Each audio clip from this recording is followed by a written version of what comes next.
Greetings, Internet.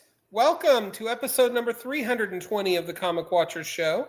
I'm Matt, he's Chad, and this is our show where we talk about comics. We love it when we love you. This week, we've got author Joe Corallo returning to the show to talk to us about a little-known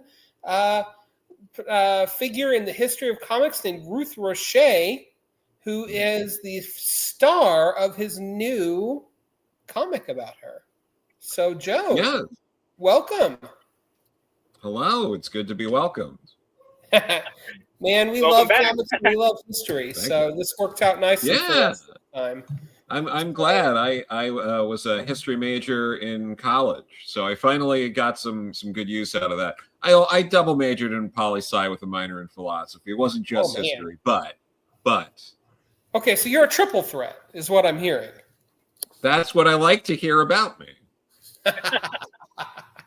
Love it. Well, love it. I was a poli-sci major too with a history minor, so. Excellent. Good choice. Hasn't got me very far, but. I mean, there's still time, Chad. Yeah, sure. You're not that much older than me, birthday boy. I got 10 more years until I can retire, so. Again, there's still time. So, Joe, tell us a little bit about yourself, about your background, other than your triple threat majors from college, and sure. What brings you to us tonight? No, so this specifically is about Ruth Roche, The Phantom Hand of Comics, a graphic novel that'll be out in October.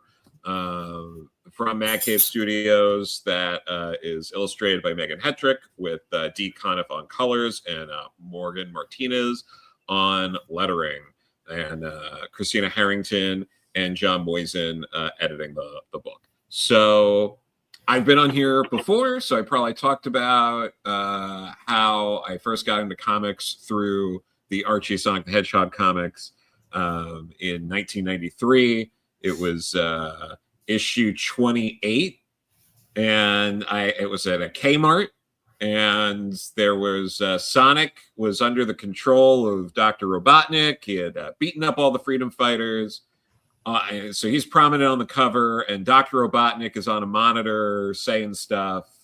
I don't think that's too bad to just recall that much from it. It was a long time ago. So that's what got me into it, and then over time I got into more. I was, I would make up we didn't have the term fan fiction at the time, but I would make up stories about Sonic and Mega Man with a friend of mine, Brian, from elementary school. I took creative writing courses in high school and college, and clearly everything I talked about majoring and minoring in college was mostly essay writing. So that was just writing. And then started self-publishing comics in 2011, and 15 years later, I'm telling Ruth Roche's story. And I did a bunch of comics and wrote them and edited them in the meantime. But yeah, here we are. Here we are. So let's get to the $1 million question. Who is Ruth Roche? So Ruth Roche was a writer, editor, and publisher of comics, mostly packaging, running, co-running the Iger shop with Jerry Iger. Now, she got into comics pretty early in the golden, about 1944, 40 is when she had her first writing credit, but she was doing some stuff before then. And then stayed through comics right until, the start of the Silver Age. She was one of the few women who stayed in the industry after World War II, after soldiers were coming back. because there was a bit of a burst in female employment across the board in the country during World War II. But once soldiers started coming back, by the end of the 1940s, a lot of the women that came on during that time had left. But she was one of the few who stayed. She was there when they hired a lot of those women in the mid 1940s. Worked closely with Anne Brewster, who was one of the women who also stayed past when a lot of the other women left. Anne Brewster was a prolific inker in the Golden Age. One of the things that, she had worked on a bunch of comics with her, including the Classics Illustrated Frankenstein, which was written by Ruth Roche, inked by Anne Brewster, and illustrated by Robert Webb, who did a lot of stuff at the Iger shop as well. People have probably heard of the Iger shop because Jerry Iger was Bob Iger's great uncle, who ran Disney until fairly recently. And he worked with Will Eisner. And a lot of people, if you're in comics, Will Eisner. There's an award named after him.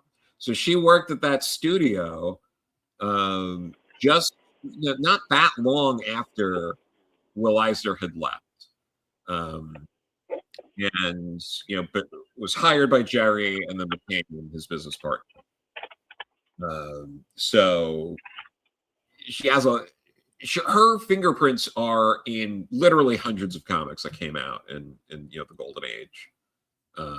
They were pumping out quite a lot of comics. They were very popular, for some time. And over the course of her career, the Golden Age worked a lot differently than we think of comics now.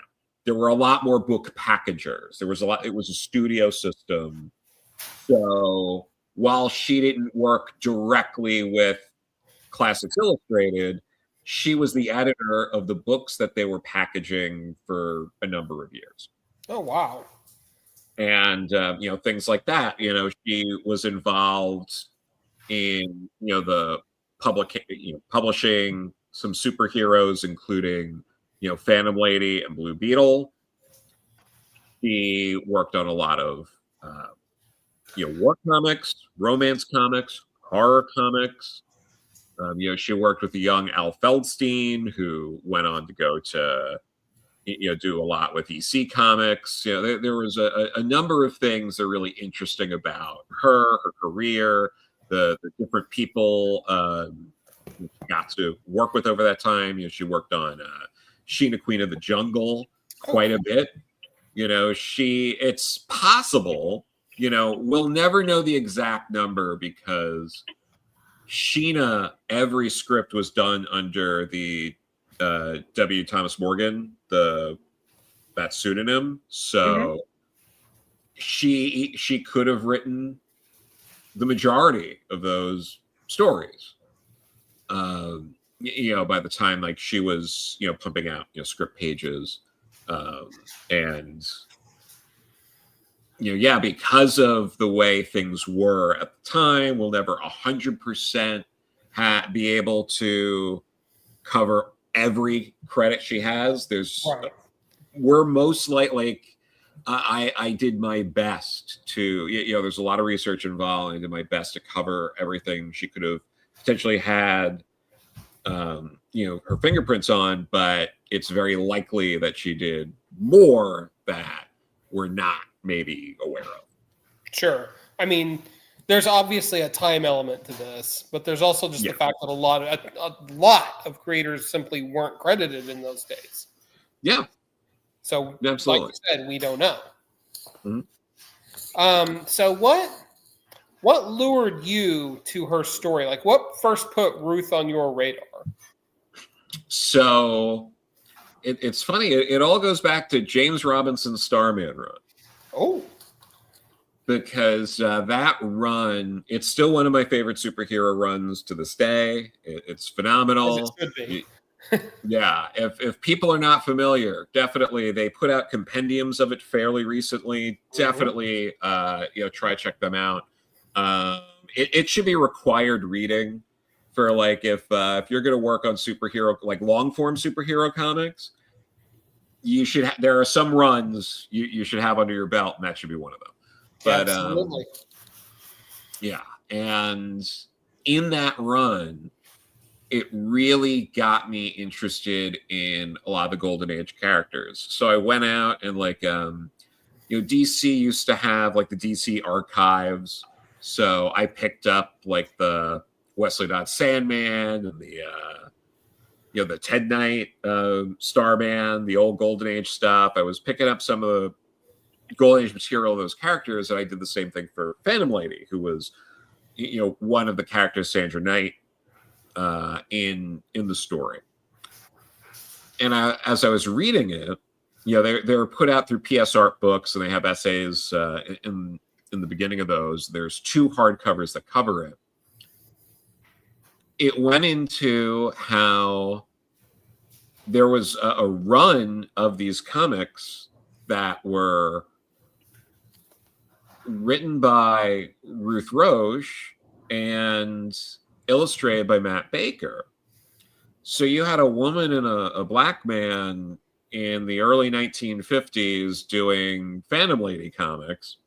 And to me, and this is years ago now, I was first noticing her about, like 15 or so years ago, would have been when I was reading that stuff. And I was like, this is interesting that no one's like really talking about that, and that this sort of stuff happened. And it got me looking into, Ruth as well as Matt Baker. Matt Baker is easily one of the greatest artists of the Golden Age.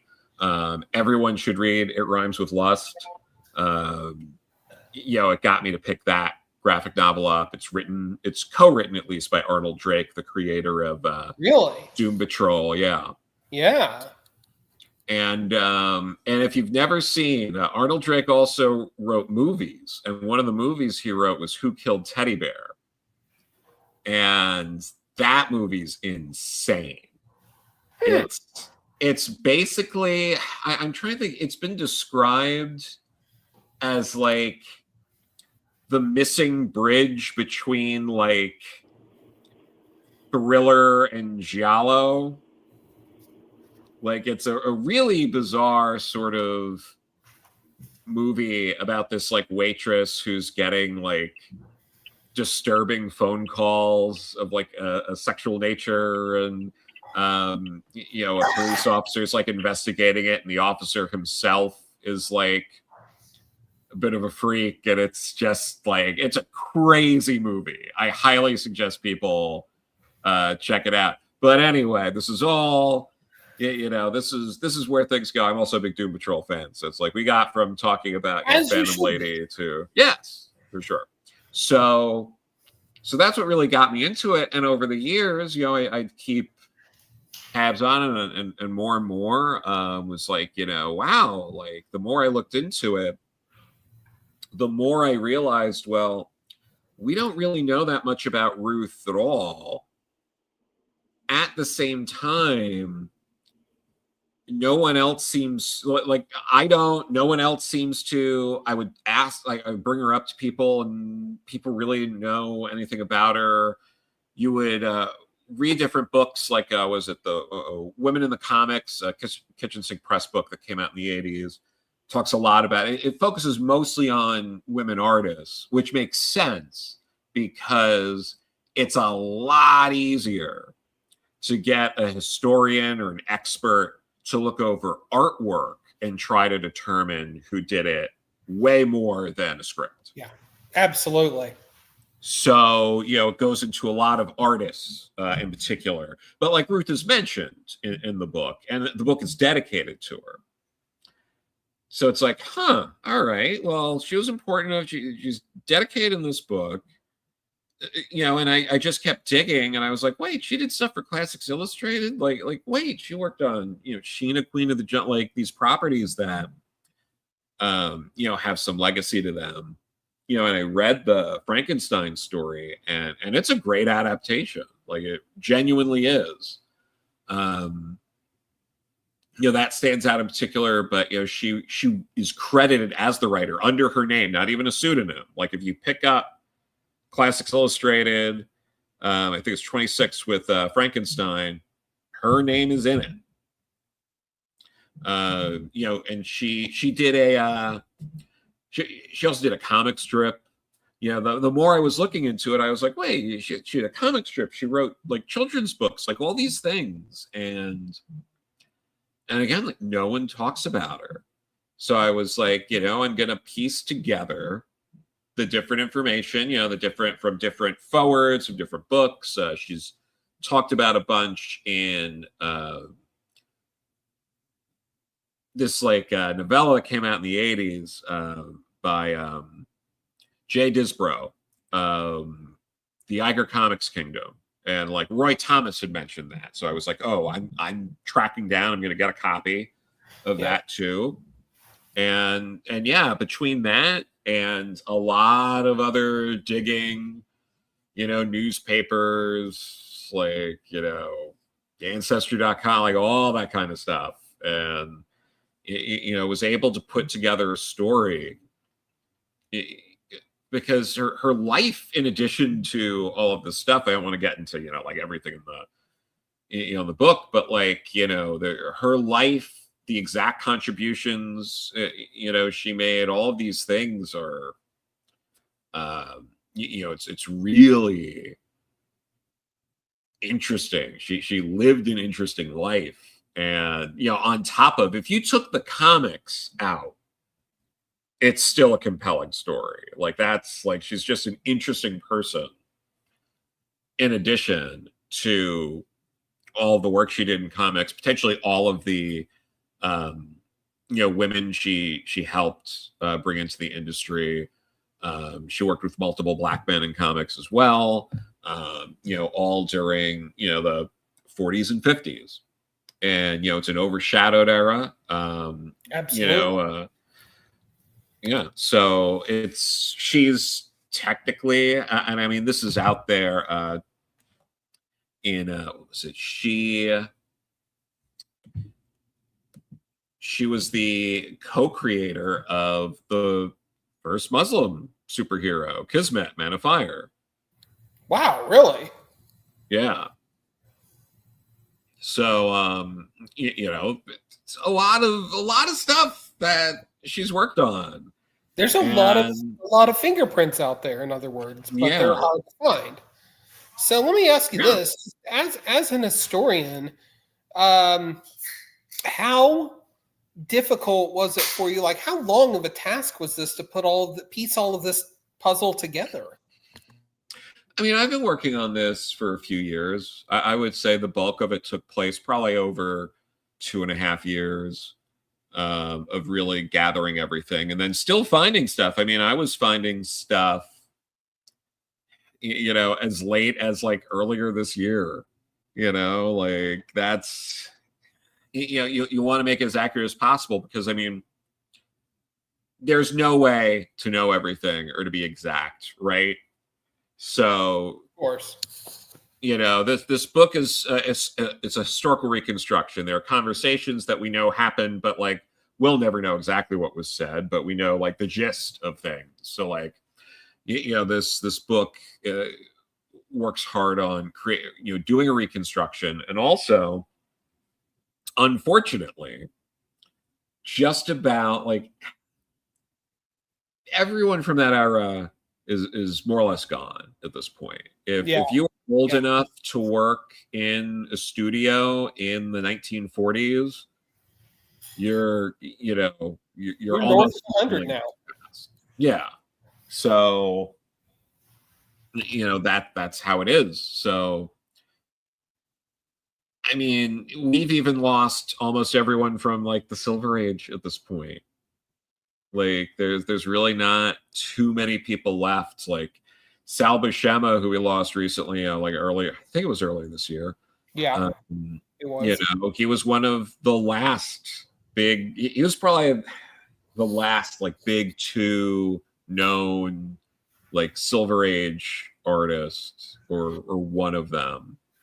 Because I mean, and he started at the tail end of the Silver Age. I mean, he barely counts. Right, he barely qualifies. Yeah. So same with Roy Thomas. Yeah. We've still got him. Yeah, we've still got him, but yeah, he barely, the bulk of his stuff, is known for his Bronze Age stuff. But yeah, it's God. But yeah, so there's really no one to talk to. I mean, I got some help from Trina Robbins. She has been very kind to me over the years. I gotten to work with Trina a couple of times. Mm-hmm. I know that there are way more people out there who have a much closer connection to her and all that. But I was very grateful for the help. It's sad, she was looking forward to reading the book and all of that. Like she was, in terms of people I was able to talk to about Ruth, she was able to help me the most in terms of just being able to provide information. Because we had email exchanges. So what had happened was I found out the book Women in the Comics was dedicated to Trina, or Trina dedicated it to Ruth with Catherine Ironwood because Ruth had just passed as they were working on this. So she had passed in 1983. Right. And, as part of that, Trina had corresponded with Ruth, asking her just questions about the studio, and her sister, Anne, who was someone else who had worked, at the Iger shop. So since she had that correspondence, she was able to expound on some information in there. And that correspondence is something that, I discuss a bit in the book. And it's the fact that we had a primary document. I didn't think we were going to have a primary document to work off of. And that was profoundly helpful. So I'm Awesome. eternally grateful for Trina. Yeah, no doubt. Another quiet hand, a phantom hand, if you will, in your journey. Yes. Chad, welcome back. I hope everything's well at Walmart. Yes, I do. We're just talking about the book and all the things. If you want to jump in. Yeah, I mean, and if you've already talked about this, forgive me, but I know Mad Cave is, up for, publishing books like this. Were they the first person that you pitched it to, or had you been pitching it around to other publishers? I wanted to do this book, but I genuinely was I don't know, I was I believe in this book, but who's going to be the best, for that? Who would be interested? And I had talked to Mad Cave about it. I'd already been working with Mad Cave at the time. I'd done Backstar. I'd done Dahlia in the Dark.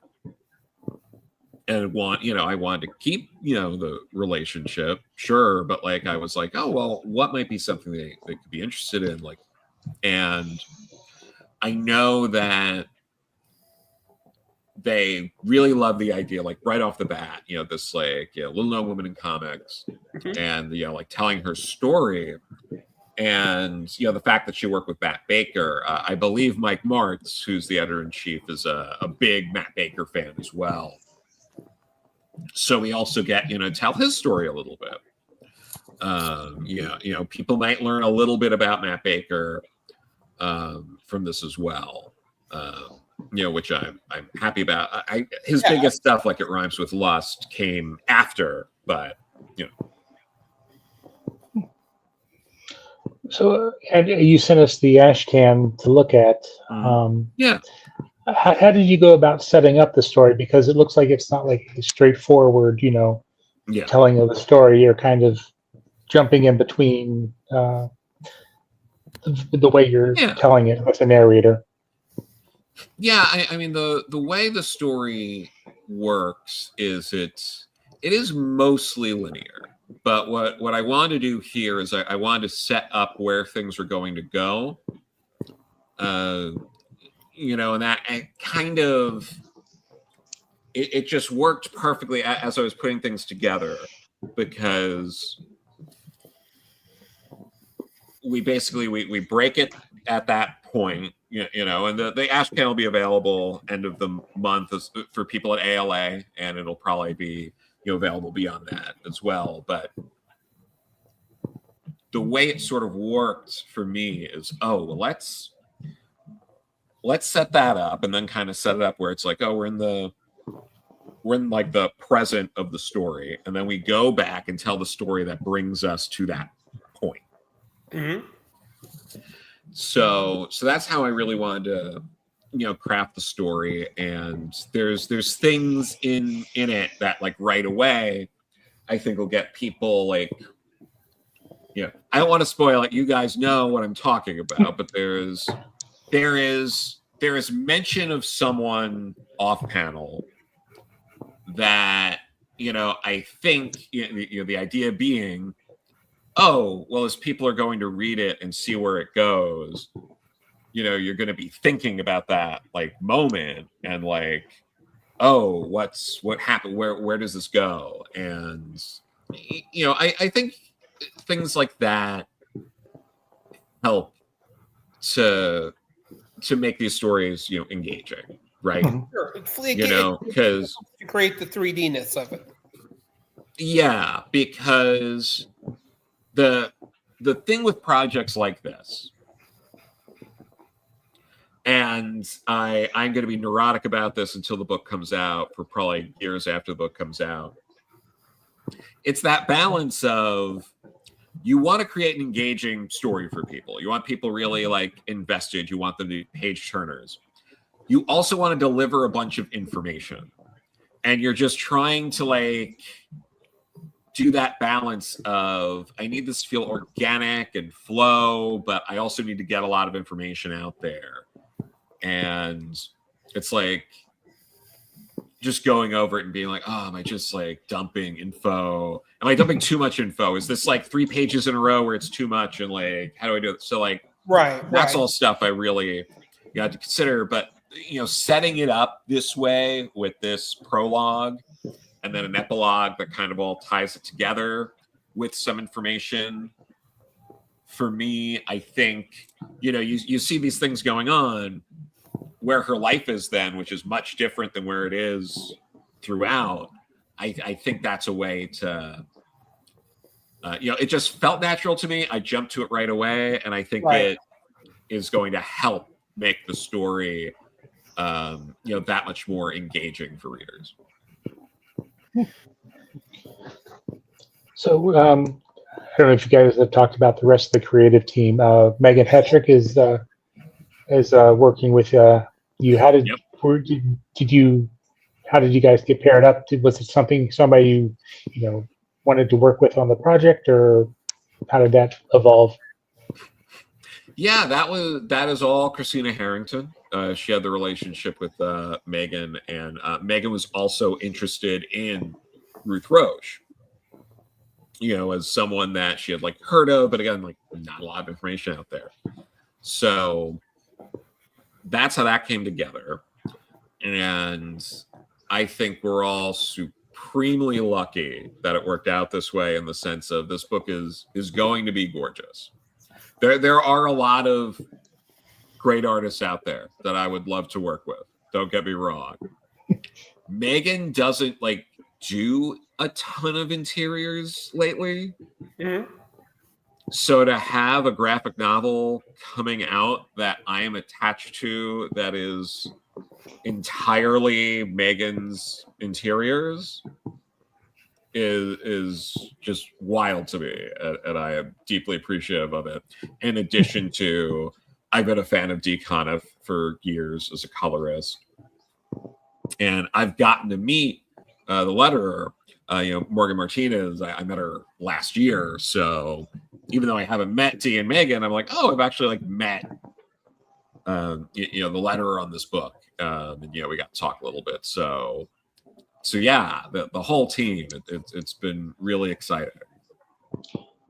And how was the creative process between the two of you? The writer and artist. Oh, I mean, I think it's all been good. It's been a lot of emails back and forth, a lot of I mean, I do my best to cover everything I can think of, right? And no matter what, there's always something like, oh, I wasn't thinking of reference for this thing because I wasn't thinking of doing that, or I wasn't considering that might be so having to find more reference, or Megan looking for reference for something because like this is a period piece. So they might be out to dinner and it's like, well, what does a restaurant in Midtown Manhattan look like in 1947? And kind of like, what would the decor be and things like that. So there would be some times where Megan and I would be talking, going back and forth, and it's like, well, I have to draw this, so if you have reference in mind, that would be helpful, or I'm gonna do it, and if I go ahead and do it, that's what we're doing. So but no, it's been great. There hasn't been any issues in terms of the book getting like delayed because of creative differences or anything like that. We've all been moving forward, and if there's been a direction or way to go about it that is off script, which there hasn't been that much of anyway, but when something like that comes up, it's all worked. So very cool. Yep. How has this experience compared to other creative endeavors of yours, which like you were saying, have mentioned at the top of the show, have been fiction based, I believe? Yeah, no, I mean, I've done a little bit writing muscles. Yeah, no, it's very different. It's a lot of research. It's constant fears of getting a date or something wrong. And then, so just waking up at like 3 a.m. and just being like, oh my God, if this one date is wrong, everyone's going to think I'm a fraud, like that kind of stuff. But no, I mean, I'm being dramatic, but it's like that. It has a different weight to it than other stuff. Like if the decor of a place isn't what I thought it should be in Dahlia in the Dark or Beck Star, those are fictional worlds that don't have anything established. It doesn't matter. It doesn't have that same like weight that way. Doing a historical piece, has. And then you worry about you're thinking of like these sort of things, but I mean, you could almost only go so far too, right? Some of it is just like, well, if that person is wearing shoes that didn't technically come out until 2 years after, we got to move on. We can't. Yeah, you can't get too precious about it. Yeah, so I mean, that's been a lot of it, is just try not to get too precious about it, making sure you're accurate about everything. At some point, just being like, there's no more research you can do. The books, it's going to print soon. You can't keep looking this up. It's over. Like you have to close the book on it. But yeah, this has a different weight to it than a lot of other things I've done. obviously this is, it's personal for me, and I want this story to be out there. This is a creator owned. I had pitched this around. So being a creator owned and being a story like this with this kind of weight about real people just definitely makes it different than it makes it weightier in all of the good and all of the bad ways than anything else Right. I've ever done.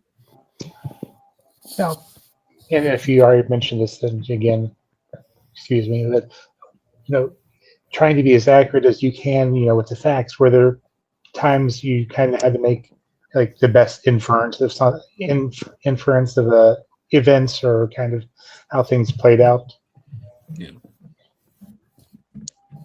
Yeah, I mean, a lot of it is just, reading up as many accounts as you can, understanding the different, looking into things, figuring out like dates of when, places opened and closed and books started and ended, and all of that helped to like shape a lot of, the timeline. But yeah, I mean, some of it was just, there were instances where I might read multiple accounts and be like, well, there's a slight contradiction, it feels like here, but more accounts are saying this thing than this other thing.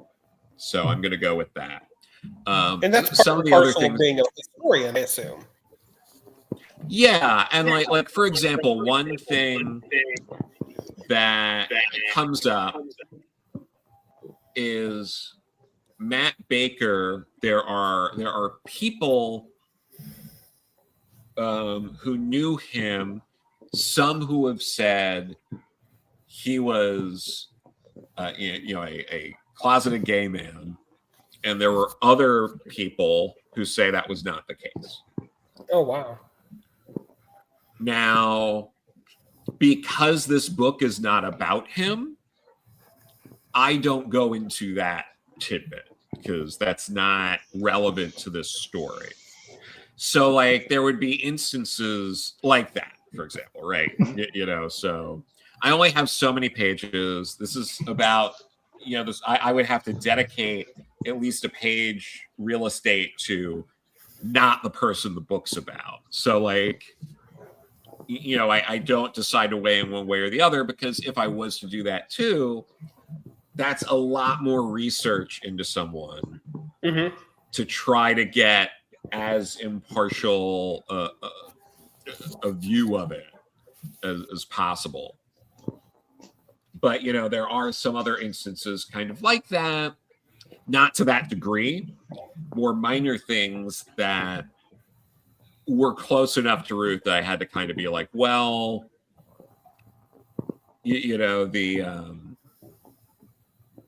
I have to just try to play it in a way that makes the most sense for this story. Okay. That, like, if there are instances of stories about Ruth that don't seem to have any merit beyond, someone throwing around a rumor, it's hard to dedicate too much of the story to that rather than, sort of the facts. And also, since, I had access to like a primary document, I could also kind of be like, well, that doesn't really line up with the only primary sort of documents I have available. So I'm not going to acknowledge this rumor or this thing that was thrown around because, things like that. But, it's difficult, so sort of do this thing. And also there are just like dates that are wrong. I mean, that's one of the biggest things is, there were at one point multiple accounts of the year Ruth was born. Oh, wow. We figured it out, but there were initially, you're looking around and you're like, why are there like 2 dates? And then you keep looking and you figure out like, oh well, there is an overwhelming majority that say this other date, and that's the date we're going to go with, the government documents and all that say a particular date. So, usually when you hear about stories about, women, writing using, pseudonyms, early on, without giving things away, is her story a whole bunch of when, or is there, times that, she kind of got the raw end of the deal? I mean, this is interesting because it genuinely was a different time. I don't think there was a thought of there being a raw end of the deal in the creative end of it. Like it wasn't quite like that, especially because of the way this situation was set up, right? So it was a studio, and she was sort of co-running the studio at one point. So for her, at one point, it's a little less being precious about your writing and more we have clients we have to get, product to. And, so I think there are times, there are stories that are important to her. And there are also times where it's just like, well, I got to crank out these scripts and get this moving. And it was a lot more mechanical. And I think that's, more of where she was coming from. I don't think, it's not a story about a creator who was, bitter about, creator credit or something like that, which I think, it makes sense to ask that because there's quite a bit of that over the years and even in the golden age, but it's less this story. So let me ask you this, and if you can't answer it because it gives away too much of the book, I understand. But I'm curious, you mentioned that Ruth's career basically ends in the Silver Age. What happens? Why did she leave the industry? Well, we allude to it a little bit, some of the marketing for it, but like, there was a big crash in the mid 50s, the early to mid 50s. Part of that was the slow decline of interest in superhero comics after the war. Part of that is the Wortham trials. So, there was a natural contraction that happened around then that most people, a lot of people were caught up in. So it's not necessarily, it's not the most unique in terms of, a bunch of, people were affected by that. EC Comics and others were affected. But, when you go through the story, especially from when she started to when that all happens, you'll see why it all lines up and how, it's sort of like the events within comics kind of amplify her own life. And I think I think it's going to be interesting. I think people don't, they don't know yet what the story is going to be. And I think it's going to, I think it's going to resonate with people. I love to hear that. Okay. So as you were, working and researching for the book, what was the most, interesting thing or most poignant thing that you learned about her? Oh, I mean,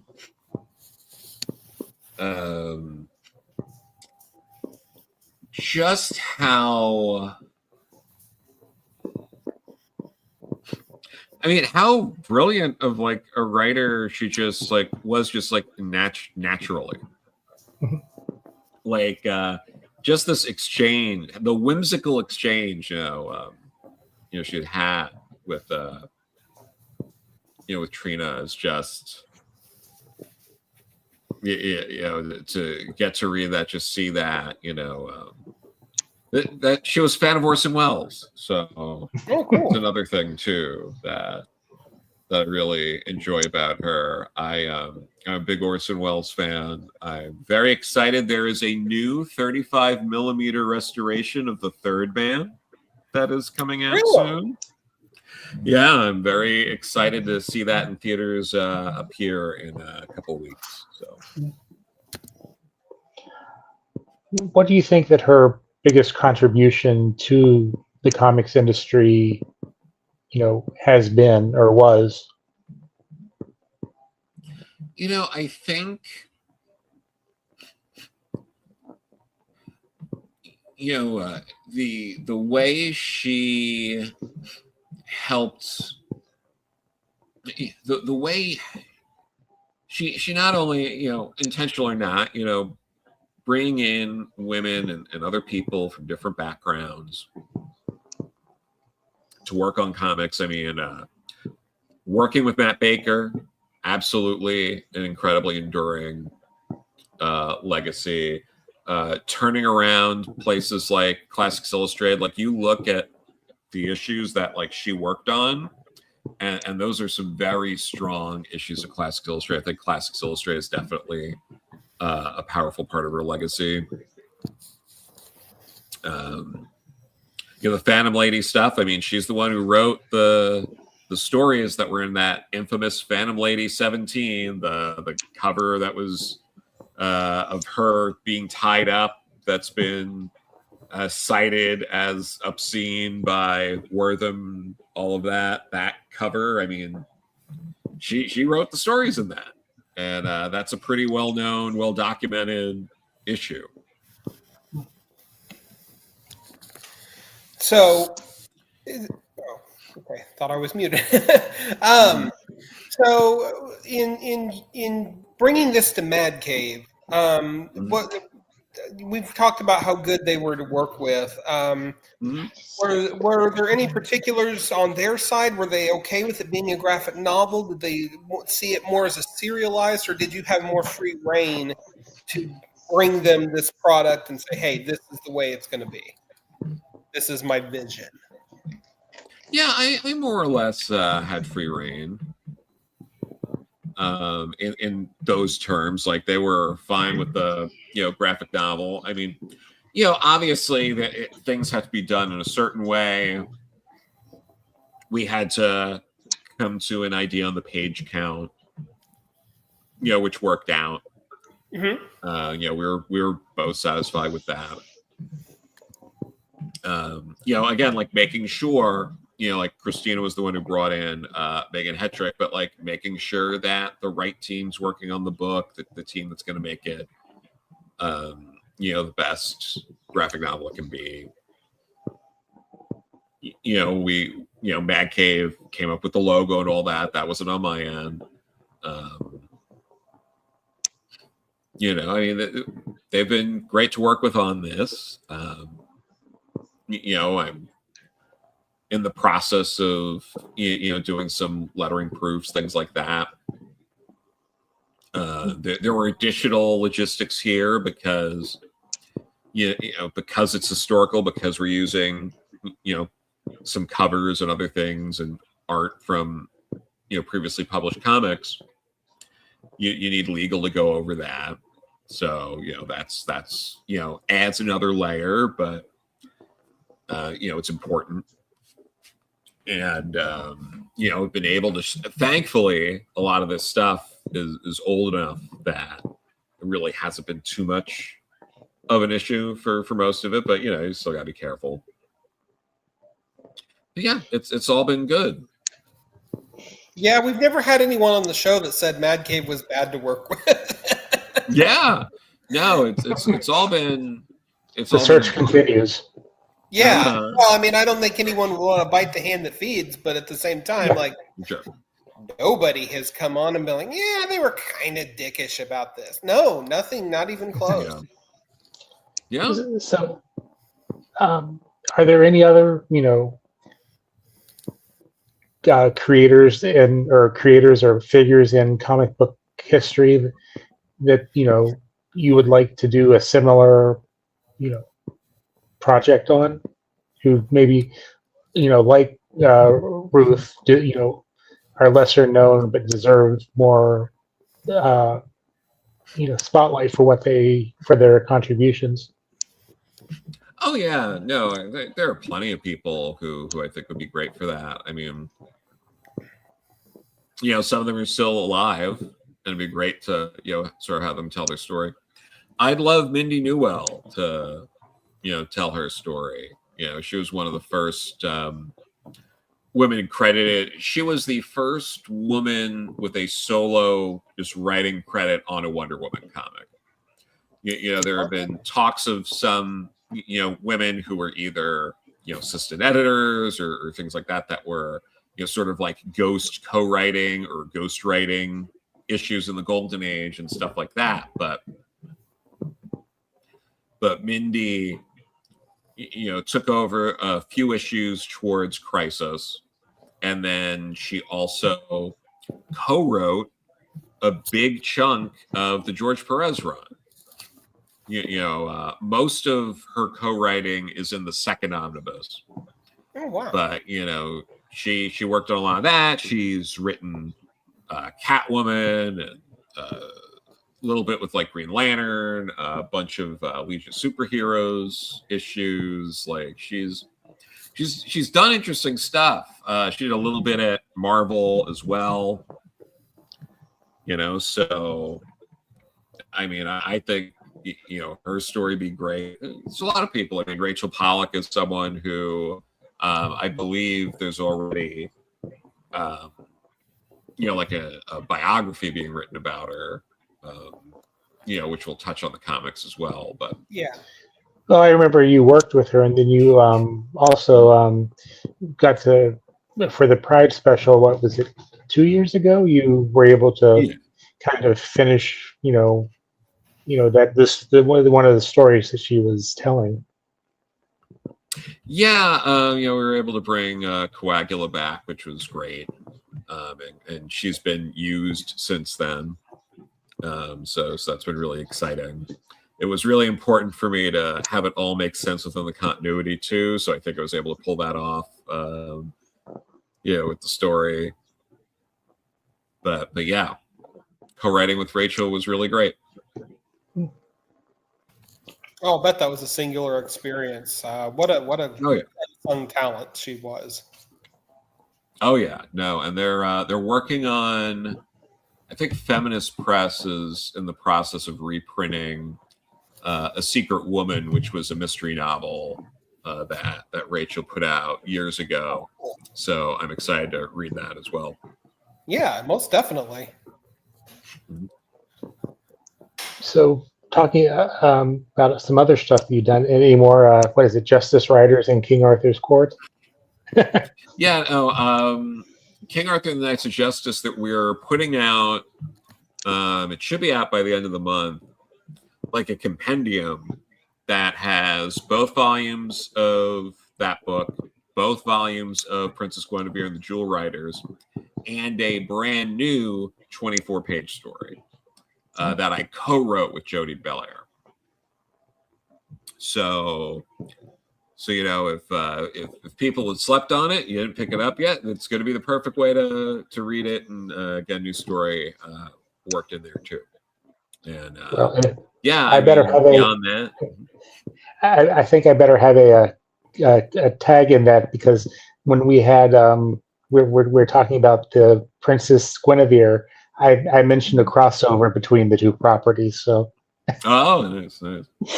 Yeah, no, it's fun. It's a fun crossover, but did you guys figure out the Merlin issue, spelling Merlin different? Yeah, I think we just went with the Justice League, Knights of Justice way on that. I think but a lot happens. It's a crazy story. So. So as we kind of start to wrap up, I wonder if you look back on your journey with Ruth Roche and her story, did you happen to find any personal connection or anything? Did it help you discover things within yourself, like just as a historian or a reader or just a fan, that you maybe didn't know about before? Yeah, I mean,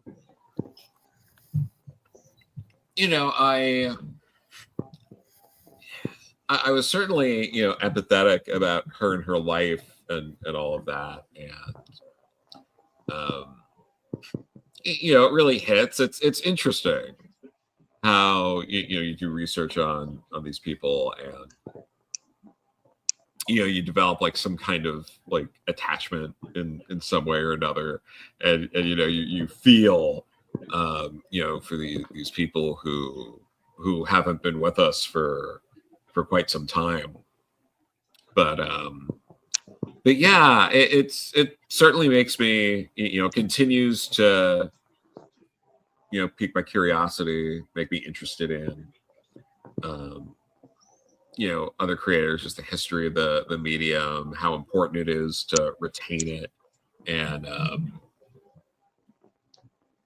for this, for example, this was another thing too, of like, we can either keep digging and digging and digging, or we get the book out. Like that was something that, took a lot of thought and consideration, because there was a long time before any writing of just research, and figuring out that line for yourself of like, you just got to move forward, or else you'll just be compiling all this information and then nothing comes out and the story never gets told. Or, there's no perfect way to sort of tell it. So, spending a long time doing research, and then you get to that point where instead of finding new stuff every day, it's like down to, once a week, once every few, it just naturally gets down to that point of like, so it definitely also, I think, made me, a better researcher in general. Just working on this made me think of that stuff and put things in that sort of perspective, like time management and all of that. I definitely think I've refined some of that through this project too. Chad? I was going to say that I know the book doesn't come out till October, but you want to kind of give a pitch for the book and what people should expect? Yeah. This is the story of, Ruth Roche, a pioneer in comics, who's worked for most of the Golden Age. She worked with some of the biggest names in comics at the time, some names we still remember to this day, some properties we still remember to this day. And it goes into her, who she was, her life, how it intersected with comics, and how the Wortham trials all sort of sort of change things in a way that, it never quite was the same again. And I think that'll sort of come through. All right. Well, Joe Corallo, thank you for hanging out with us tonight. We do appreciate it. We appreciate your time. The book from Mad Cave coming in October is Joe Corallo, or I'm reading something clearly, is The Phantom Hand of Comics, Ruth Roche. And it is a wonderful biography of one of our hidden figures in the comics industry. Chad and I were fortunate enough to get a little bit of a preview on it, and it is very, very cool stuff. So thank you, Joe, and the rest of the creative team for your hard work and dedication to getting this story out there, because there's so many forgotten people, especially from the Golden Age, that are, if they're lucky, they're a footnote. So we need their stories so that we can continue that conversation with our past. Joe, thank you so much for coming and hanging out with us, like I said. And we, Comic Watchers, will be back next week. Chad, who are we talking to? We're going to be talking Buffy with Kelly Thompson. Oh, my GOSH. You are not going to be able to get me to shut up next week. Good, because I really don't know a lot about Buffy. So, Buffy's great. Buffy is my heart. Okay, well, thank you all for listening. Thank you for supporting. Check us out at comic-watch.com, your home for fandom news and pro reviews. And until next time, keep being good in the world, because goodness knows we need it. Thank you, and we'll see you next time.